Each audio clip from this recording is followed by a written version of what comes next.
Quando a gente lê a história da Bíblia, várias pessoas, várias experiências de homens e mulheres foram marcadas por milagres, por conquistas, especialmente no Antigo Testamento, quando você lê o livro de Josué, era uma conquista, uma batalha, conquista, uma seguida da outra. Vitórias, experiências sobrenaturais.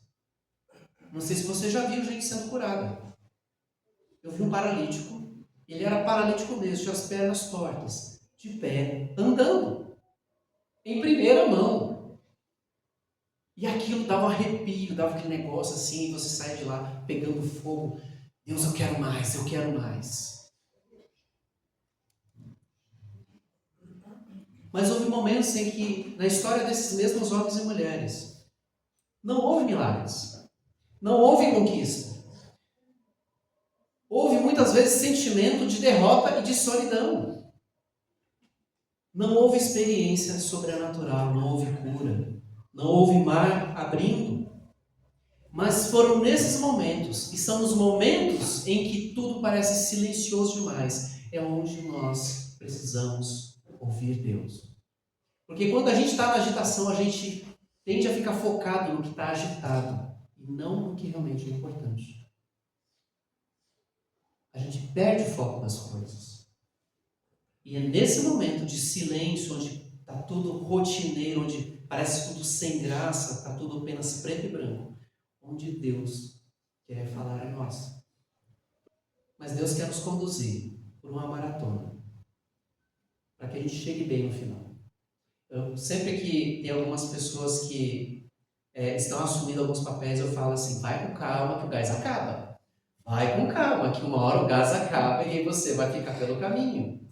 Precisa dosar, precisa saber onde vai investir energia. Porque a sua energia não é ilimitada. A sua energia, ela tem um fim. E a gente precisa ser recarregado nesses momentos de pit stop, onde Deus fala, agora vamos parar. Vamos tratar do teu coração para que você possa ir mais longe. E paradas obrigatórias, elas são necessárias. Em primeiro lugar, porque nós precisamos fazer uma faxina no nosso coração. Você faz faxina em casa? O que acontece quando não faz faxina em casa? As mulheres já ficam assim, até aquela tremedeira, né, de nervoso. Quando você não limpa, a sujeira acumula. E quando a sujeira acumula, ela vai impregnando o lugar onde ela está. 1 Reis, capítulo 19. A vida do profeta Elias foi marcada por muitas experiências. Quando você vai ler até o capítulo 18, nos capítulos onde o profeta Elias aparece, ele fez grandes coisas, ele teve grandes experiências pessoais com Deus e também com o povo de Deus. Ele fez grandes coisas para Deus. Elias era um homem corajoso.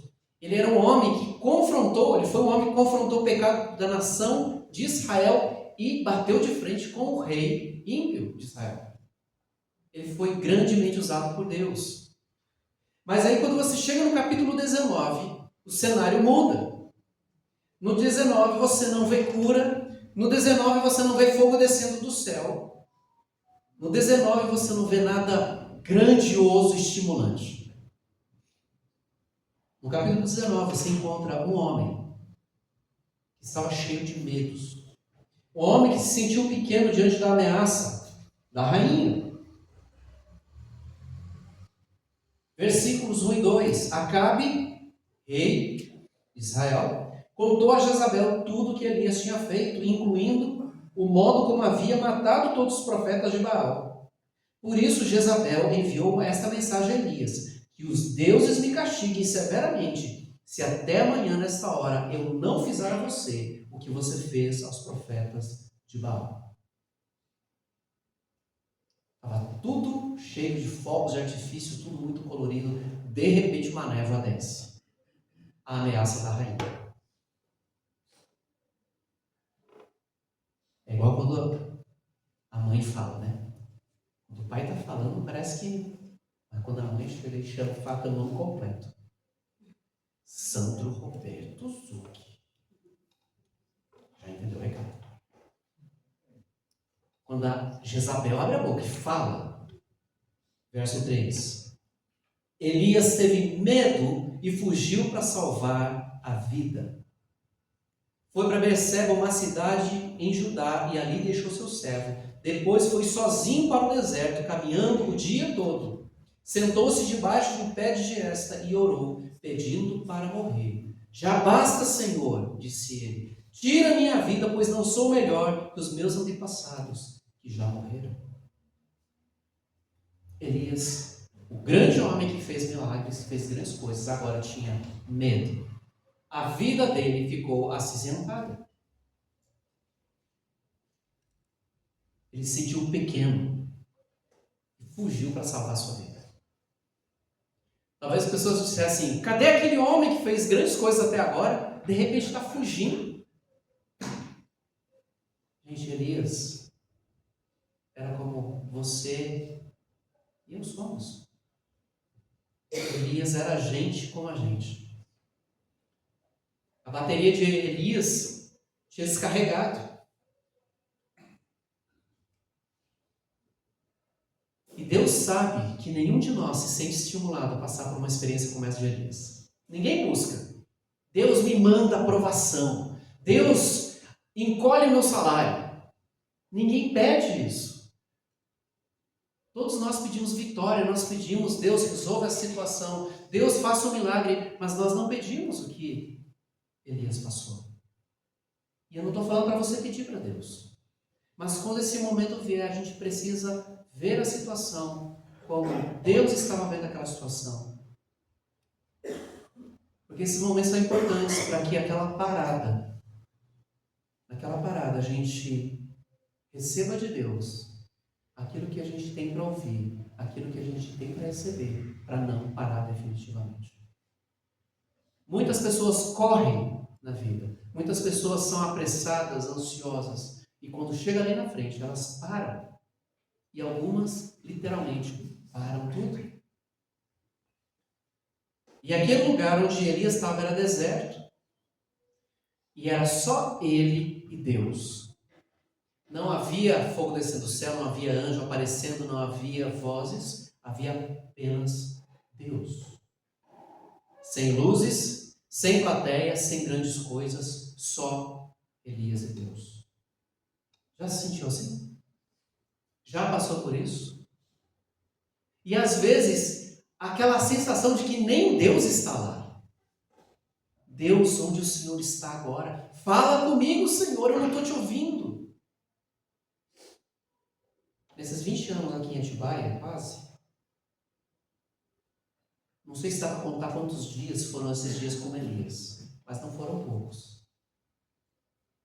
Deus, por que o Senhor não fala? Deus, por que o Senhor não faz nada? Elias estava desesperado.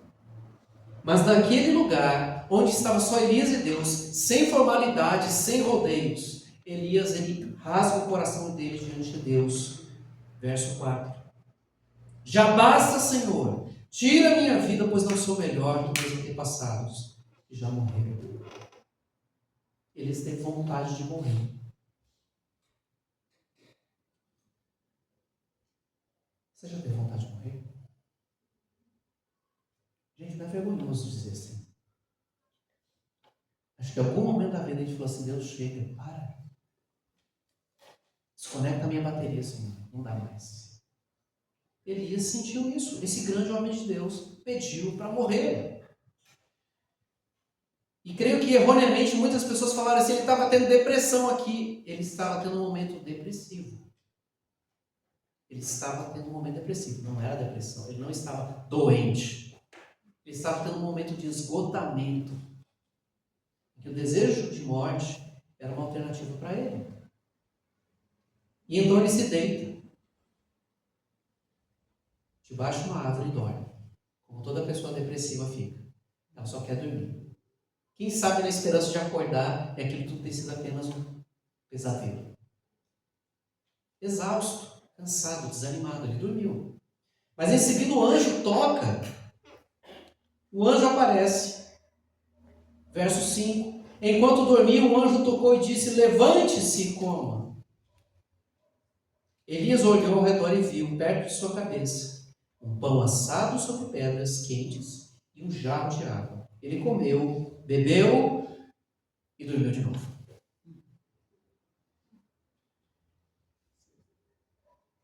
Realmente Elias não queria levantar. E por 2 outras vezes isso acontece. E esse alimento que Deus deu, esse pão e essa água, deram energia suficiente para Elias caminhar por 40 dias e 40 noites. Ele não tinha força nem para ficar de pé, ele decidiu dormir. E Deus renova a força dele naquele primeiro momento que ele rasga o coração. Deus dá pão, não responde aquilo que Elias falou, apenas dá pão e água e diz: levante-se e coma. E então ele se levantou, comeu, bebeu e o alimento deu forças para uma jornada de 40 dias e 40 noites até o Sinai, o monte de Deus. E chegando lá, o que ele faz? Ele procura a caverna. De novo, Elias. Primeiro, no deserto, você senta debaixo de uma árvore, deita e dorme. Come o pão que Deus dá, bebe a água que Deus dá, e agora você se esconde. Mas essa era uma outra fase do tratamento do coração de Elias. Ele havia sido renovado no corpo, mas não na alma. Por isso, tem momentos em que apenas tirar férias não é suficiente. Às vezes a gente sai de férias, vamos viajar, né? Vamos relaxar. E aí você vai e descansa o corpo, mas o coração e a cabeça estão pesados. Porque é aqui dentro, não é o lugar. Elias precisava tratar do seu coração. Então ele começa um diálogo com Deus, de perguntas e respostas. Elias, o que você está fazendo aqui?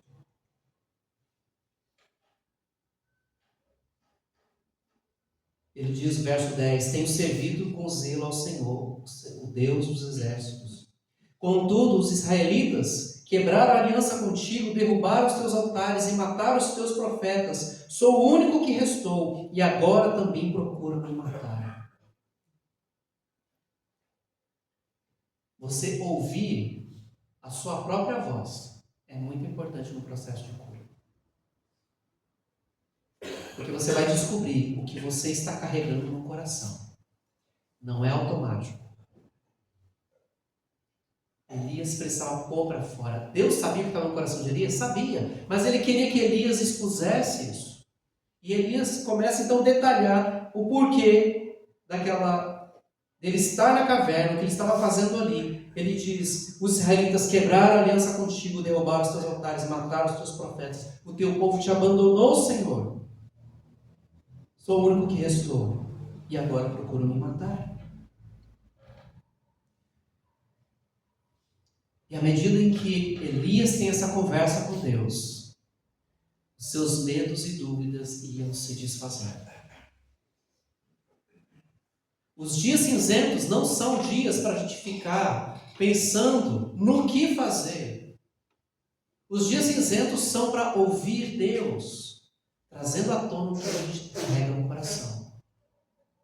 Feridas, mágoas, cansaço, frustração. Não era falta de fé da parte de Elias. Era limitação emocional, física e espiritual. Elias estava esgotado. E percebe que Deus não fala assim, Elias, quantas coisas eu fiz para você, lembra? Deus não faz isso. Deus não pega, não faz um retrospecto da vida dele e fala assim, Elias, olha para trás, olha o que eu fiz. Ele apenas conversa com Elias e faz perguntas e deixa Elias abrir o coração. Então Deus diz, verso 11, sai e põe-se diante de mim no monte. E enquanto Elias estava ali, o Senhor passou e um forte vendaval atingiu o monte. Era tão intenso que as pedras se soltaram do monte diante do Senhor, mas o Senhor não estava no vento. Depois do vento houve um terremoto, mas o Senhor não estava no terremoto. Depois do terremoto houve fogo, mas o Senhor não estava no fogo. Depois do fogo veio um suave sussurro, Quando Elias o ouviu, cobriu o rosto com a capa, saiu e ficou na entrada da caverna. E uma voz disse: o que você faz aqui, Elias? E ele diz de novo: tenho servido com o Senhor, com zelo ao Senhor, o Deus dos exércitos. Contudo, os israelitas quebraram a aliança contigo, derrubaram os teus altares, mataram os teus profetas, eu sou o único que restou, e agora também procuram me matar. As palavras de Jezabel trouxeram angústia e medo no coração de Elias. Mas a palavra de Deus trouxe alívio ao coração.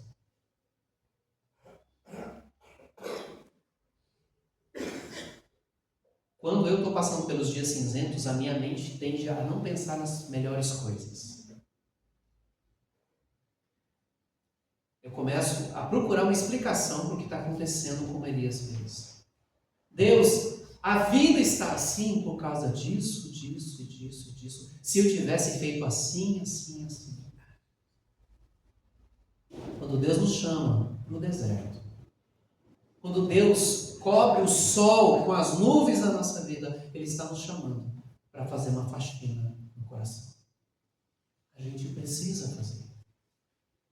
Ninguém está isento de ter a experiência que Elias teve. Todos nós temos. A diferença é se você está ignorando isso ou não. Em 2017 eu ignorei, mas muitas vezes. Só que chegou naquele limite que eu estava esgotado. Esgotado. Mas como pastor a gente se preocupa com as ovelhas. E uma pessoa falou assim: se você ficar com essa cara lá no púlpito, como é que a igreja vai se sentir? Aí eu me cobrava e sorriso quase. Eu precisava, cara. Eu precisava pôr para fora. Precisava chorar. Precisava descarregar o coração diante de Deus, como Elias fez. Elias precisava de uma faxina no coração. Precisava do tempo de silêncio. Você já tentou conversar dentro do vagão lá do metrô? São Paulo? Talvez no Japão dá para conversar porque a gente lá é mais silencioso. Mas dentro do metrô de São Paulo, muito ruído, muito barulho. No metrô tá perigoso, tu viu um trem. No trem, então, pior. E no meio de um show, então, nem fala. Porque você fica focado no barulho. Você fica focado em outras coisas. E muitas vezes perde de vista o que é importante. E muitas vezes nós precisamos desse momento de silêncio. Lugar onde a gente não precisa ficar fingindo que está tudo bem. Lugar onde a gente não precisa fingir que é forte. Mas a gente é quem a gente é. E alguns desses lugares foram amigos que Deus colocou na minha vida. Onde eu sabia que eu podia falar tudo. E podia ser ouvido. E sabe o que me incomodava em alguns desses amigos? Aqueles que não falavam nada. Eu estava quase dizendo assim: fala alguma coisa! E eles: duro, né, Noque? Só isso. Mas eu não percebi que enquanto eu falava, o coração ficava leve. Eu precisava dividir os fardos, precisava dividir a carga, precisava ouvir Deus. E aí, depois que passou toda aquela tempestade, eu olhei para trás e percebi: o problema não eram as situações, o problema era o meu coração idólatra que achava que podia fazer as coisas sem ter que parar. Tem um pastor que está sendo alvo de muito comentário na rede social. Esse pastor ficou 23 anos sem tirar férias. E agora ele está no esgotamento mental, emocional e físico. 23 anos sem tirar férias. E ele confessa no vídeo: dureza de coração que ele carregou ao longo desse tempo. Pessoas tentaram chamar a atenção dele. Ele disse não. Mas graças a Deus, ele tem deixado Deus tratar da vida dele. Deus levar para o deserto, onde ele não vai pregar como ele pregava, onde ele não vai mais ensinar como ele ensinava. Ele vai ser ministrado. Era momento de apenas ser ministrado.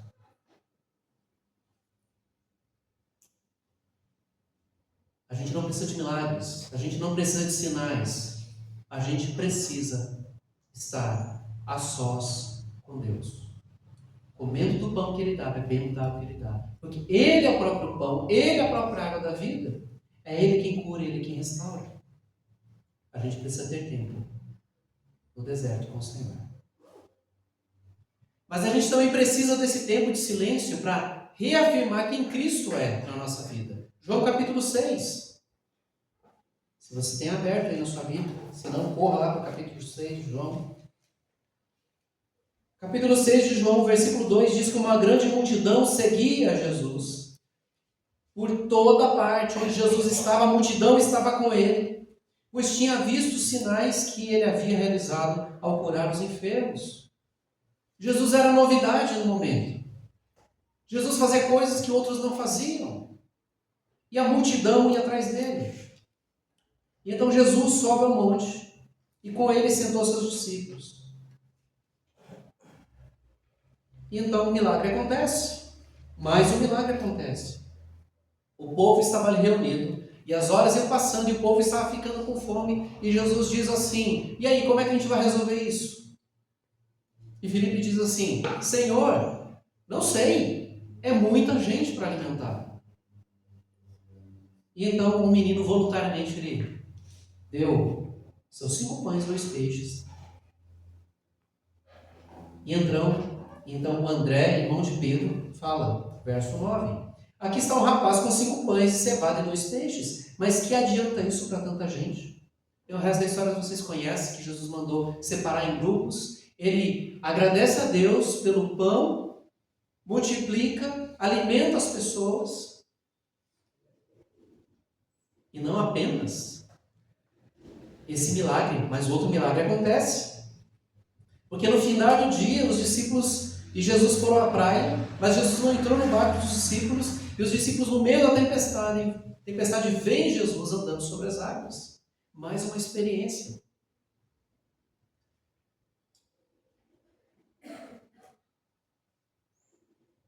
O povo se empolgou com os milagres de antes. E viu mais um milagre agora. E os discípulos que estavam juntos viram mais um milagre que os outros não viram. Mas Jesus conhecia aquela plateia e queria ver o espetáculo. E foi para outro lugar.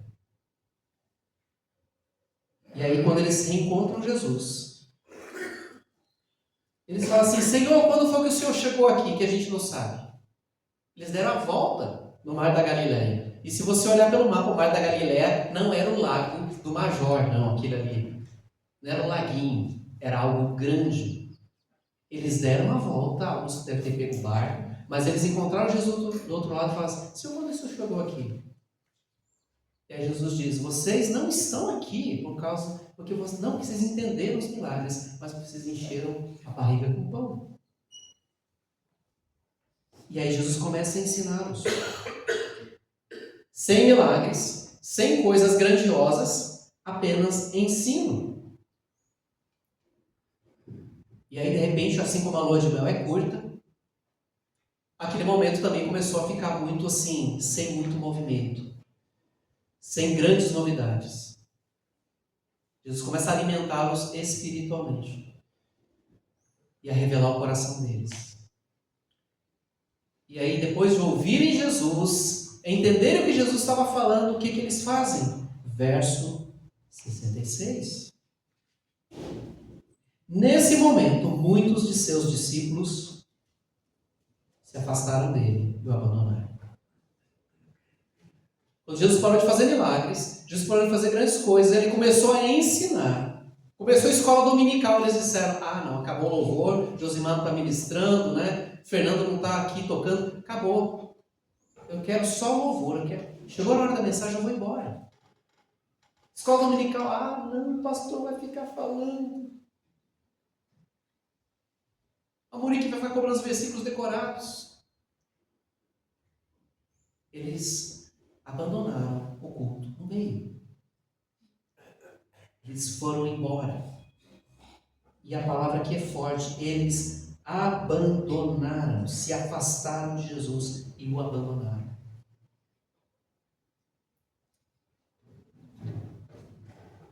E aí Jesus olha para os discípulos e fala: e vocês? Não quer aproveitar, deixa não? Ir embora também? E os discípulos, representados por Pedro, diz o seguinte no verso 68. Senhor, para quem iremos? O Senhor tem as palavras da vida eterna. Nós cremos e sabemos que o Senhor é o Santo de Deus. Momento de silêncio é momento de revelação também. Quando Deus não tem mais nada grandioso às vistas para fazer, é ali que vai se revelar o verdadeiro discípulo. Assim como os verdadeiros amigos. Quando não tiver festa, quando você não tiver o que oferecer, aqueles amigos de verdade vão permanecer. E os amigos de Jesus eram os 11. Por que 11? Porque Judas não era amigo de Jesus. Mas os 11, representados por Pedro, disse: Senhor, para quem nós iremos? O Senhor tem as palavras de vida eterna. O momento do silêncio, o momento da calmaria revela o coração das pessoas.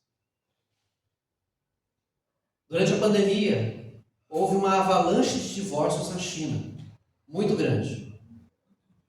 Porque agora os casais tinham que se conviver debaixo do mesmo teto 24 horas por dia. Tinham que olhar um para a cara do outro, ver as manias do outro. Não havia mais a distração do trabalho, dos problemas do trabalho, era tudo em casa. Não suportaram.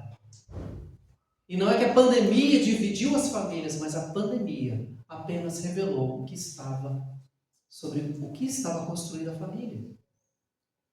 Assim como as crises também não separam os casais, as crises revelam os corações.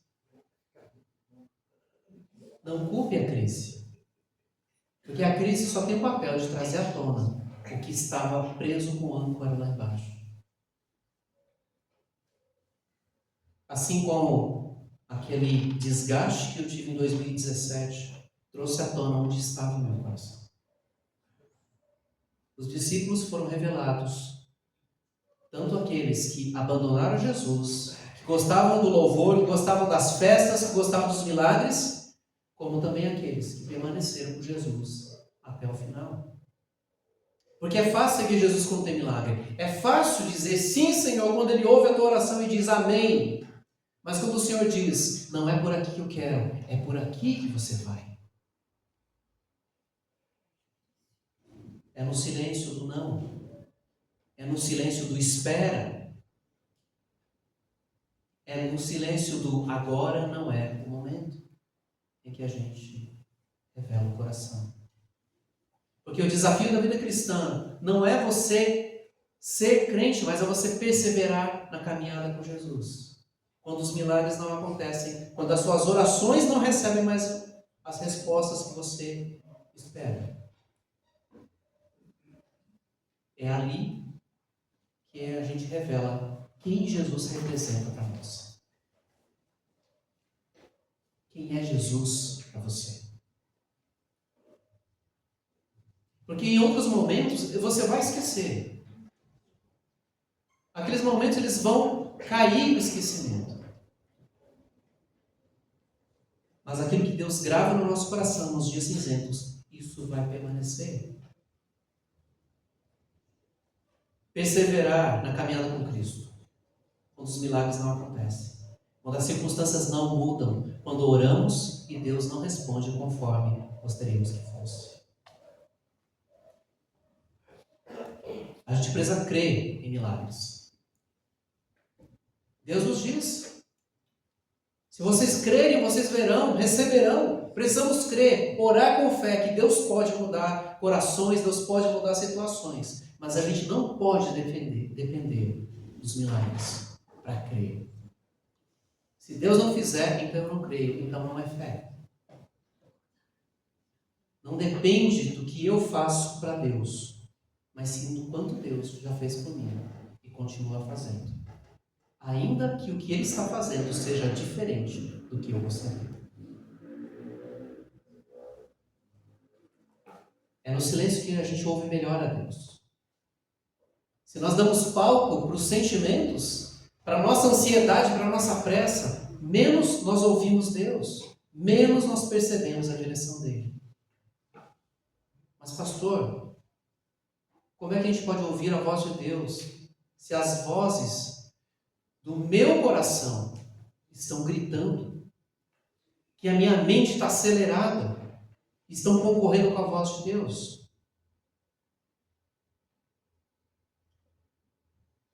Em primeiro lugar, separe tempo com Deus para ouvir.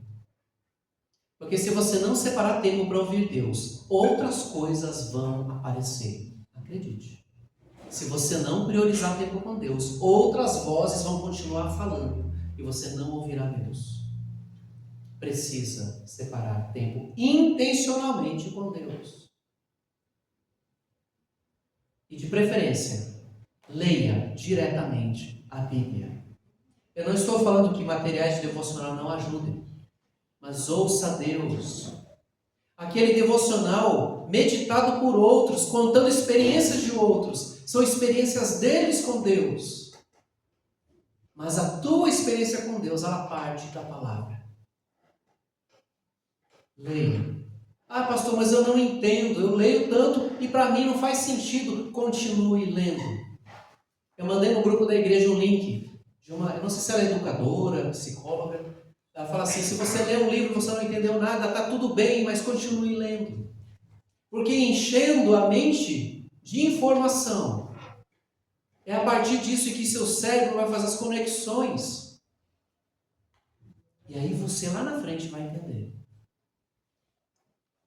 Leia a palavra de Deus. Pastor, já li 10 vezes, eu não entendi nada. Continue lendo. A 11ª, a 12ª. E vai lendo. Pede para Deus te ajudar a entender. Mas não deixe de separar tempo para Deus. Se você não fizer isso, outras coisas serão ocupadas. A tua mente, a minha mente, nunca fica desocupada. Ela sempre se ocupará com alguma coisa. Você já tem suas tarefas, obrigações, mas separe tempo para Deus. Não que sobra do dia. Eu sei, pastor, eu acordo 5 horas da manhã, eu tenho que trabalhar. Mas separe o momento em que você sabe que você vai ouvir Deus e não vai acordar com a Bíblia grudada na cara. Separa. Prioriza para ouvir a voz de Deus. Segundo lugar, coloque diante de Deus todos os seus medos, preocupações e ansiedades. Ah, mas Deus já sabe, mas ponha. Inclusive a sua ira, a sua frustração. Dê nome para os bois. Deus, que vontade dele. Porque Deus é capaz de suportar toda a nossa indignação. Pessoas não. Por isso, nos salmos imprecatórios, ali não é ele falando para as pessoas, é ele falando com Deus, rasgando o coração dele, falando: Deus, até quando o Senhor vai ficar calado? Até quando o mal vai prevalecer? Precisa assumir o que está aqui dentro, como Elias fez. Tem que pôr para fora. Seja claro com Deus. Ele quer que a gente faça essa faxina no coração. Tem que abrir as portas, as janelas do nosso quarto sujo, para deixar Deus entrar. Em terceiro lugar, penúltimo, leia a palavra de Deus de coração aberto. Leia quantas vezes for necessário, mas leia de coração aberto. Não leia com os seus pressupostos, com as suas pré-interpretações, ou com a pressa de aplicar aquela palavra na sua vida. Leia com o coração aberto. Pai, fala o que eu tenho que ouvir hoje.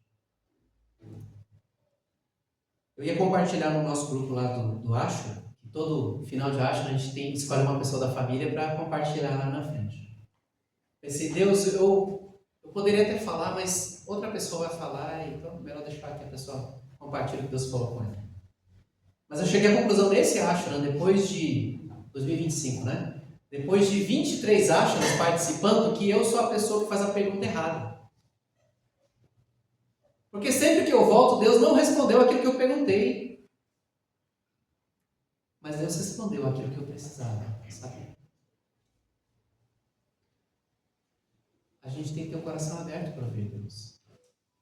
Talvez aquilo que você está querendo ouvir agora, Deus está falando assim, vamos deixar aqui de lado, eu tenho outras coisas para falar para você nesse momento. E por último, pratique o que você aprendeu. Deus falou, Deus orientou, vá e faça. Deus não é menino de recado, Deus não fica dando dicas, Deus fala. Espera, vai. Não, mas Deus fala. E muitas dessas coisas que Deus falará são aquelas coisas que nós queremos deixar debaixo do tapete. Deus está falando, agora é a hora de tratar dessas coisas. E Deus tem me dado alegria nessa igreja de ver pessoas ouvindo Deus falando. Algumas vezes eu falei assim, Deus, fala primeiro, que se eu falar, eu vou falar bobagem. Porque o meu coração está aqui pilhado, doido para falar um monte de coisa, Senhor. Mas segura a minha língua. Fale o Senhor, não fale eu.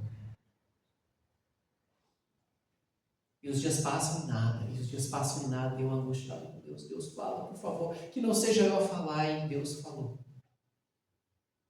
E quando essa pessoa ouviu e agiu conforme Deus orientou, Deus trouxe cura. Ouça Deus, mas obedeça, não seja mero ouvinte, seja praticante. Deus sempre dá oportunidade de praticar o que Ele nos ensinou. Peça a Deus que Ele abra os seus olhos para ver essas oportunidades.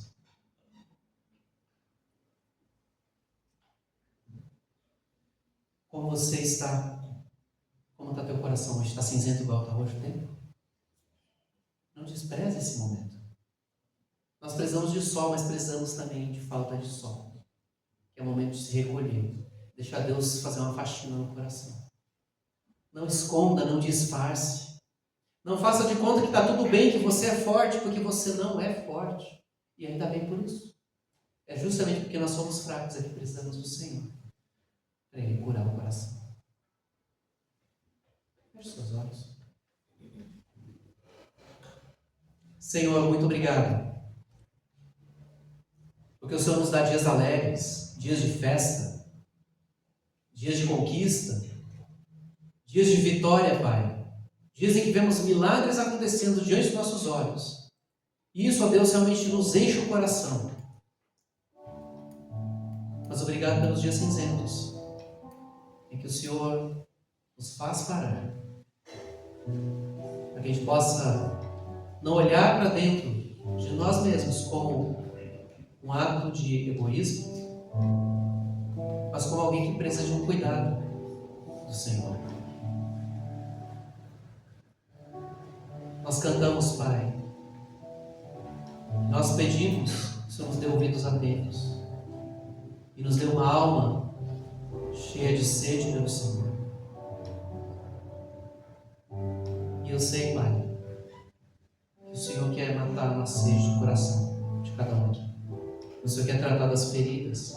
O Senhor quer arrancar de nós, ó Deus, essa ansiedade que nos devora por dentro, que tira o nosso sono, que adoece o nosso corpo, adoece as nossas emoções, nossa mente.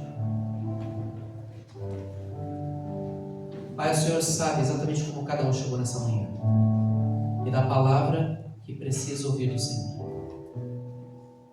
Ensina-nos, ó Deus, a valorizar os dias bons, mas também aqueles dias que aos nossos olhos não são bons, que não tem nada de produtivo, mas é no silêncio, no deserto onde o Senhor nos leva, na rotina onde o Senhor quer revelar o nosso coração, para que a nossa vida seja santificada, seja limpa, seja, Senhor Deus, verdadeiramente consagrada e reconsagrada ao Senhor.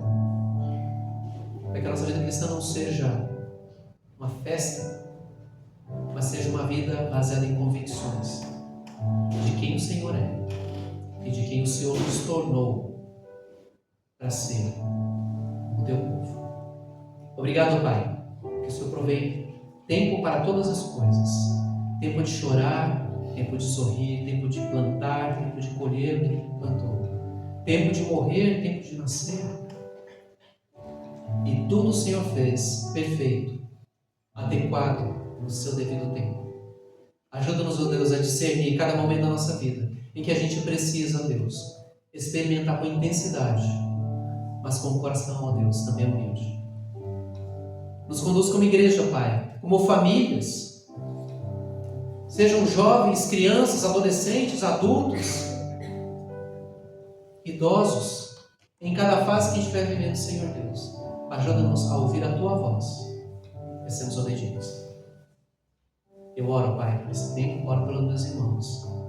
Oro, Deus, também pelo meu próprio coração, para que, ó Deus, permita ser conduzido ao Senhor, tanto para o monte como para o vale, para experimentar do Senhor em todos os momentos da vida. Que o Senhor tem sido o nosso pastor, na Campina Verde, como também no Vale da Sombra da Morte. Obrigado, Pai. Eu oro em nome de Cristo.